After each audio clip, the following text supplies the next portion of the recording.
The Chiefs have reportedly agreed to a 4-year, $80 million deal with left tackle Jawaan Taylor from the Jacksonville Jaguars. Taylor replacing Pro Bowl left tackle Orlando Brown. He's going to be a free agent this offseason.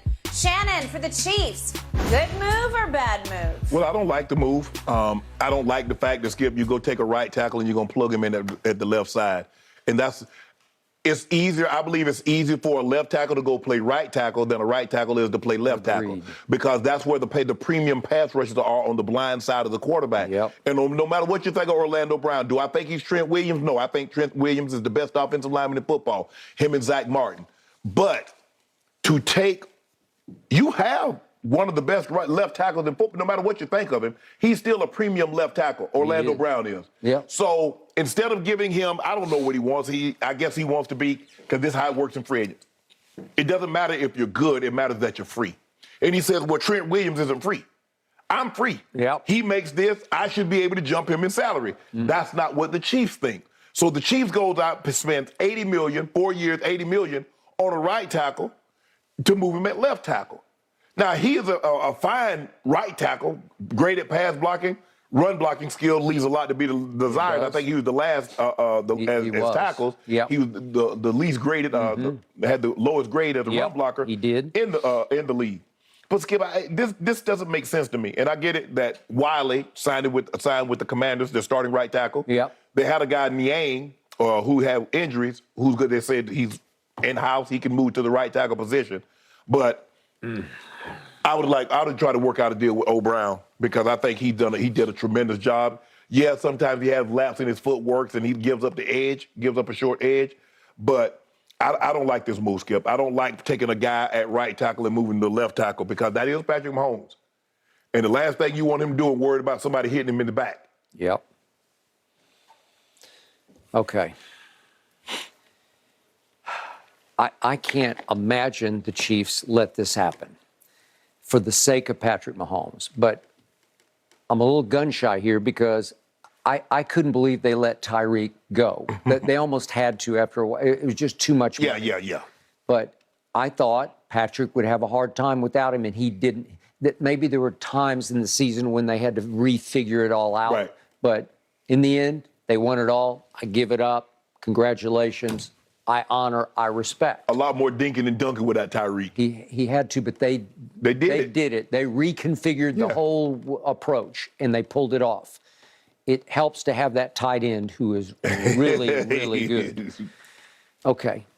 This is about protecting Patrick Mahomes. I told you going into the Super Bowl that the one big reason they got there, the biggest reason for Patrick Mahomes was his offensive line led the whole league in pass block win rate. Going into the Super Bowl against Brady, which happened to be played in Brady Stadium, they were not winning the league in pass block win rate because they were a mess. Right. They were decimated. They were mixing and matching here and there. And he had a long day that day, in large part because of that. I will give you that. I thought he should have figured out some things in the game, just get rid of the ball a little quicker, but he throws home run balls, and he's going to hang on to the ball and try to make it happen.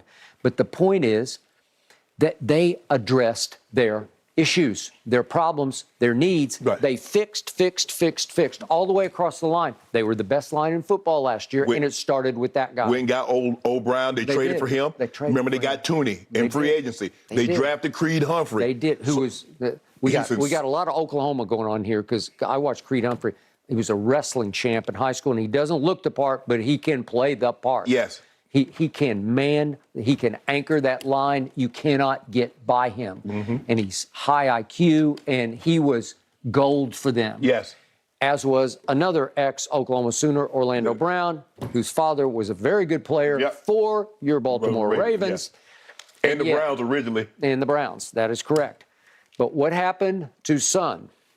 Son goes to the combine. Do you remember this? Yes. He had the worst combine numbers ever. That's what they said at that moment. He ran 5.85 in the 40. It was the worst 40 that year by any offensive lineman. And I don't even know if they keep these records. It was one of the worst in history of the combine by an offensive lineman. We're not talking about 4-something. We're talking about 5.85. Right. Okay? At his pro day, he ran a little bit better, but And he didn't bench that well either. He was 12 times. He benched, what is it, 225, 12 times. I think you get about 5 or 6 of them, Skip. Okay. Well, he weighs 350-ish. Yes. And you can only bench it 12 times. Yeah. And they're like, Yeah. And he had by far the lowest broad jump number and by far the lowest vertical leap number. But again, here we go again. It's a track meet. And if you win the track meet, that doesn't mean you can play in the NFL. But Skip, what did his tape tell you at Oklahoma? He was blind. I know what my eyes told me because I watched every snap of every game, and I never noticed him because nobody could get past him. Thank you. He could play football because it was like father, like son. Yes. Son understood how to play because he was taught well by somebody who did play the position, and he's like a chip off the old block. Yes. He can flat out play football at a high level. Is he Trent Williams? Another Oklahoma star? No, he's nobody not. is. Okay, but nobody is. But he's pretty great because he manned the blindside position. Right. And he kept him upright all year. Right. He kept him pretty clean. Right.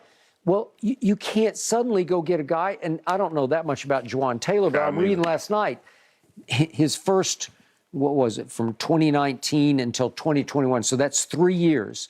He gave up a league-high 40 sacks. He was like a bust. He was 56th best in pass block win rate, and yet... He gave up 40 sacks? Mm-hmm. 40 sacks over 3 years. Wow. And it was by far the most of any tackle or any offensive lineman in the whole NFL. Okay? Then last year, he had to re-win his job, which he did in training camp, and then he had a nice year. Okay? I got it. But he was the right tackle. And it's just, I'm sorry, it's just an easier position to play. It is. It just is. It is. Because it's different. You don't face it's just easier to play. Because most teams, Skip, you're right-handed. Most teams run the football. Yeah. So you want a road grader more times than not at the right tackle. Okay. But his running the football win rate is very low. Bad. And then I look at his overall stats compared to Orlando's. They're not comparable. They're not even in the same ballpark. So Orlando graded 17th best offensive lineman in the league. That's high. Right. And Jawaan was 68th last year, and that was in his one good year. Right. And I'm saying, Kansas City, what are you thinking? Boy, that's like a desperation. We'll show you. That's almost like saying, we got Andy, we got Patrick, we'll figure it out. Right. We got Travis, we'll figure it out. I don't know if you can figure that one out. Yeah, and to talk about, well, because he's athletic, he should be able to naturally make the switch.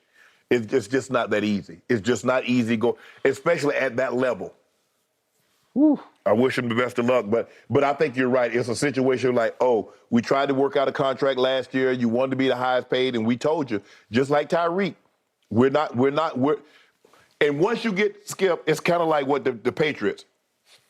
Tom Brady is taking this. If Patrick Mahomes says, I don't care about being the highest paid, don't you come in here and talk about you're going to be the highest paid because it ain't happening. Yep, good point. So it was easier for Coach Belichick to say no to Chandler Jones, say no to this one, say no to that one, say no to that one. Because you know why? Because the guy that really spearheads everything is making X, which is middle of the pack.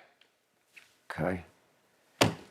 There's only so much Patrick can do to overcome poor pass blocking, especially on the left side. Yeah, he ain't overcoming that. No, it's just hard because you can't see it. You try to feel it, and then you start getting favoring antsy. it. Yep. Okay. No, it's a bad idea. Yeah, I'd have just bit the bullet. I said, this is what we can do. Yep. We'll get you in the ballpark of Trent. Yeah. But we're not going 6 years, 138, which is $28 million a year. Yep. We're not doing no $80 million guarantee, but we'll make you one of the 3 highest paid offensive tackles in football. And he would be worth that. Yes. To them and to their quarterback. Yes.